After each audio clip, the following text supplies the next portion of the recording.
आँखें जब भी खोलेगा तू पाएगा मुझे, आँखें जब भी खोलेगा तू पाएगा मुझे, जाऊंगी कहीं ना मैं तो छोड़ के तुझे, जाऊंगी कहीं ना मैं। टूटेला जैसे शीशा दिल वही से टूटल बा, अब रो के का करब जब, अब रो के का करब।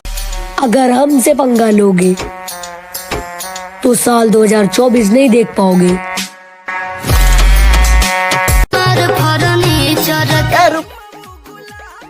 जब ऑर्डर दिया गेल बा आ तू तो मनबे ना, तो चल 2-4 ठुमका हमरो से मरवा चल।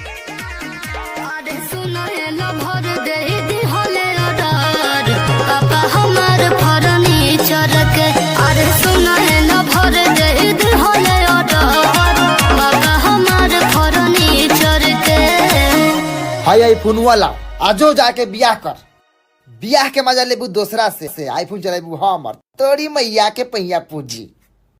और कुछ लोग ऐसे भी हैं जो हमारा नाम सुनकर ही जल जाते हैं। तुझे क्या लगा तेरे जाने के बाद मैं खुद को मिटा दूंगा? अबे वीडियो बनाऊंगा और इंस्टाग्राम हिला दूंगा।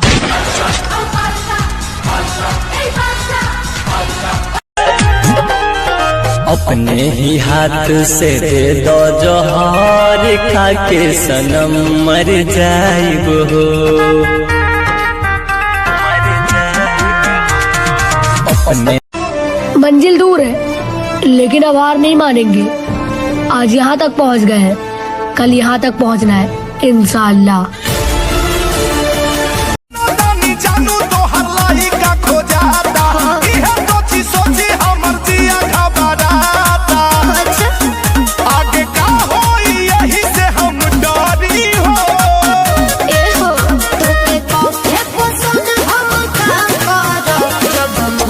पसंद नहीं करी हो तो पसंद हम का मम्मी पसंद नहीं करी हो। ये गुलफाम हीरो हीरो, इसका नाम हीरो हीरो, क्या है काम हीरो हीरो, रम पम रम पम, ये दिल फेंक हीरो हीरो, इधर देख hero.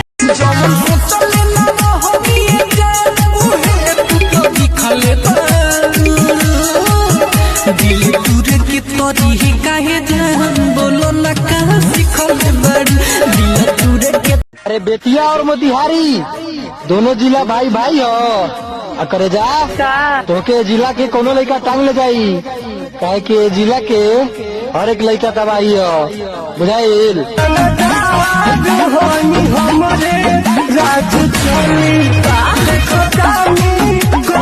You have dialed is currently busy.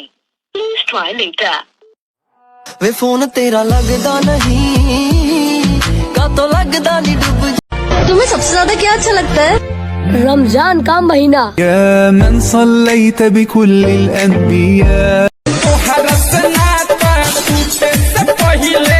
हम ही पूरा रे साथ छोड़े से पहिले रे पगली दुनिया छोड़ देनी रे।